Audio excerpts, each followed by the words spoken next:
ভাগের 6 আজকের পর্বে আপনারা দেখতে পাবেন সুন্দরের লোকেরা আদিত্যর বাড়িতে ধাওয়া করতে করতে চলে এসেছে সুদীপার খোঁজে।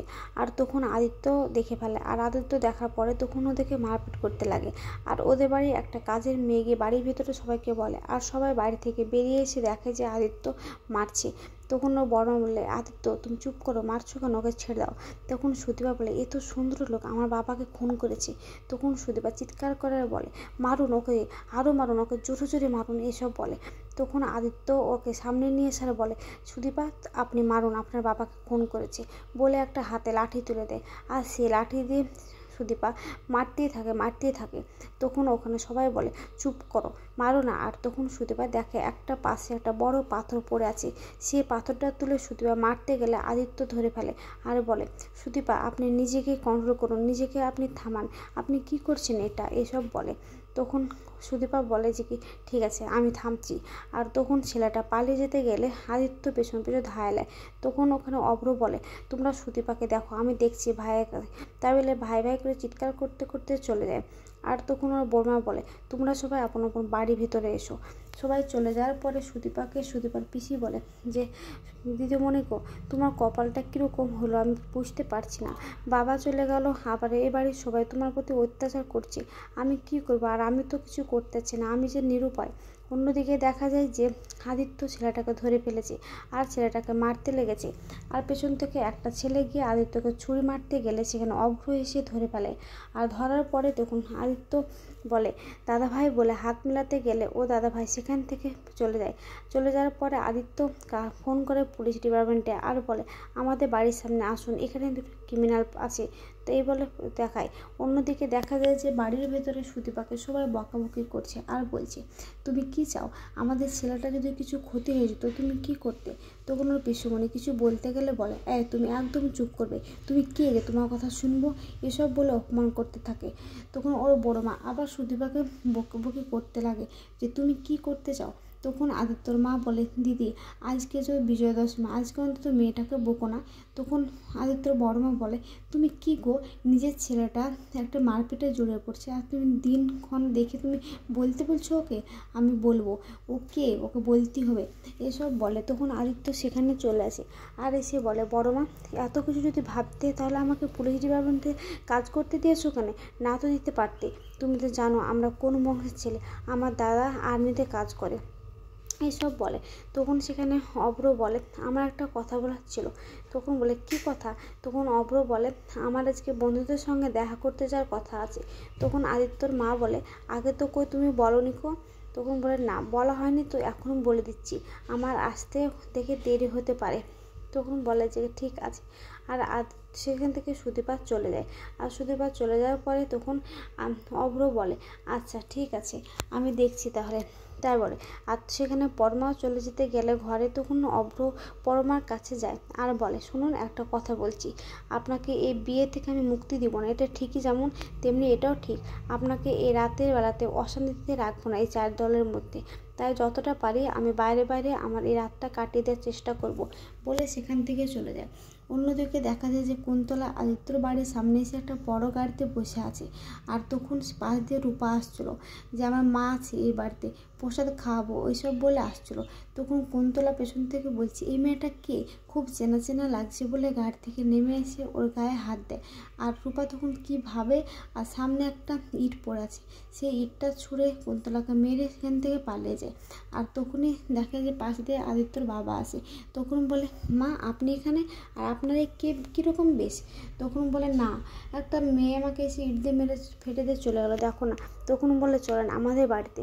তখন কুন্তলা মনে মনে বলে, আমি যদি এখন বাড়ির ভিতরে যাই আমার বেশ দেখে সবাই কিছু ভাবতে পারে। সুদীপা ঘরের ভেতরে বসে আছে আর বসে কান্না করছে বাবা করে। তখনই শুনতে পায় যে আদিত্যর বাবা কাউকে একটা নিয়ে আসছে। ঘর থেকে বেরিয়ে আসে।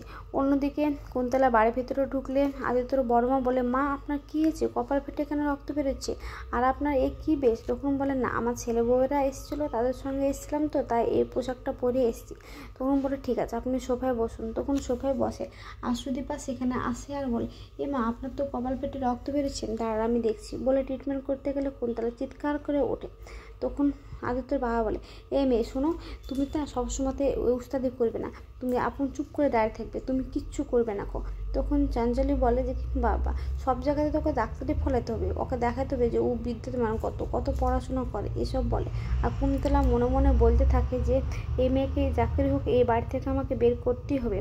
তখন ওখান থেকে সুদীপা চলে আসতে গেলে বলে, না তুমি কেন যাবে, তুমি তো আমার কাছে সবার কাছে সমান, আমি তো সবার ভালোবাসি, তুমি এখানে থাকো, যেও না কোথায়, এইসব বলে ওখানে দাঁড় করে রাখে। অন্যদিকে দেখা যায় যে আদিত্যর বাবা বলে যে কি ঠিক আছে, যখন মা বলেছে তখন তুমি এখানে চুপচাপ দাঁড়িয়ে থাকবে, আর তুমি কিছুই বলবে না বলে সেখানে দাঁড় করে রাখে। আর বলে আদিত্যকে বলে আদিত্যর বাবা, আদিত্য তুই তো সারা জীবন তোর মায়ের মতো হয়ে থেকে গেলে রে, তুই আমার মুখের ওপর কথা বলছিস, এসব বলে। তখন আদিত্য সুদীপাকে বলে, সুদীপা ঘরে আসুন বলে সেখান থেকে সুদীপা আর আদিত্য চলে যায়। আর তখন কুন্তলা ওখানে বসে থাকলে কুন্তলা উঠে আর বলে যে আপনাদের সবাইকে ধন্যবাদ আমাকে এইভাবে নিয়ে এসে সুস্থ করার জন্য, আর আপনাকে বেশি বেশি করে ধন্যবাদ, তাহলে আজকে আমি আসছি, আবার অন্য কোনো দিন দেখা হবে। তখন বলে আচ্ছা ঠিক আছে মা, আপনি আজকে যান। তখন আদিত্যর বাবা বলে চলুন আপনাকে আমি এগিয়ে দিয়ে আসছি বলে বাইরে এগোতে যায়। আর গিয়ে বলে যে আচ্ছা একটা কথা জিজ্ঞেস করবো, কিছু না মনে করলে। তখন কুন্তলা বলে কি কথা বাবা বলো। তখন বলে যে আপনি এই যে বাড়ির ভিতরে কিছু একটা ইঙ্গিত দিতে চেয়েছিলাম।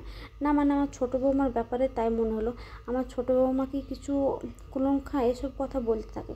তখন কুন্তলা মনে মনে বলে বা মেঘনা চাইতে জল, এই লোকে আমার কাজ করে দিতে পারবে। তখন বলে হ্যাঁ, ওই মেয়েটাকে দেখে আমার কেমন একটা লাগে, মেয়েটা যেন ঠিকঠাক না, ঠিক ভালো না, এসব বলে। আর একটা কথা বলি, আমি গণনা করে ঠিক বলে দেবো যে কে কী হয়েছে না হয়েছে, এসব বলে। অন্যদিকে রূপা দাঁড়িয়ে দাঁড়িয়ে দেখে যে কুন্তলা ওখানটাতে দাঁড়িয়ে আছে। অন্যদিকে দেখা যায় যে সুদীপা ঘুমিয়ে পড়েছে, আর ঘুমিয়ে দেখে ওর বাবাকে দাঁড়িয়ে আছে, ওর বাবা এসে একটা বাঁশি বাজাচ্ছে। তখন ও চিৎকার করে উঠে, বাইরের দিকে বেরিয়ে এসে বলে, বাবা আমি জানি তুমি এখানে এসেছিলে, তুমি কোথায় চলে গেলে বাবা। তখন পরমা সুদীপার কান্নাটা শুনতে পায় আর বলে, এটা সুদীপার কান্না না, যায় আমি গিয়ে সুদীপাকে নিয়ে আসি ঘরে। বাবা মা মারা গেলে কি হয় তা আমি বুঝতে পারছি, ওর বাবা মা নেই তো তার খুব কষ্ট হচ্ছে বলে ঘর থেকে বেরিয়ে যায়। তারপরে সেখান থেকে আদিত্য সুদীপার কাছে আসে, আর সুদীপার ঘাড়ে হাত দিলে সুদীপা আদিত্যকে জড়িয়ে ধরে ফুপিয়ে ফুপিয়ে কান্না করতে লাগে। আর তখনই পরমা সেখানে আসে, আর এসে পরমা চমকে যায় যে বা ওকে দেখার জন্য তো লোক আছে, এসব ভাবে। তখন পরমা দেখে সেখান থেকে সরে গিয়ে ঘরের ভিতরে কান্না করতে লাগে। আর কিছুক্ষণ পরে সুদীপা ভাবতে থাকে যে কি আমি কার কাছে আছি, যে মুখের দিকে তাকায় দেখা যায় আদিত্য, অমনি ওর কাছ থেকে সরে ঘরের ভিতরে চলে যায়। অন্যদিকে পরমা ঘরের ভিতরে বসে কান্না করছে আর বলছে, তোমাকে তো ধরার জন্য সবাই আছে, আর ওরা হচ্ছে কিছু চলে গেছে মনে হয়, যায় আমি বাইরের দিক থেকে একটু ঘুরে আসি বলে বাইরে আসলে দেখা যায় আদিত্য দাঁড়িয়ে আছে। তখন পরমা বলে, সরি আদিত্য, আমি ভাবছিলাম যে তোমরা ঘরে চলে গেছো, এই বলে চলে যেতে গেলে আদিত্য বলে, পরমা আমাদের জীবনটা যেন একটা কীরকম খেলায় পরিণত হয়ে গেছে, আমি চাইনি এসব করতে। তখন পরমা বলে, তুমি তো ভালোই আছো, তোমার স্ত্রী তোমার বুকে মাথা দেওয়ার জায়গা পেয়েছে, আর আমি কার কাছে যাব বলো, আমি কার বুকে মাথা দিয়ে থাকবো।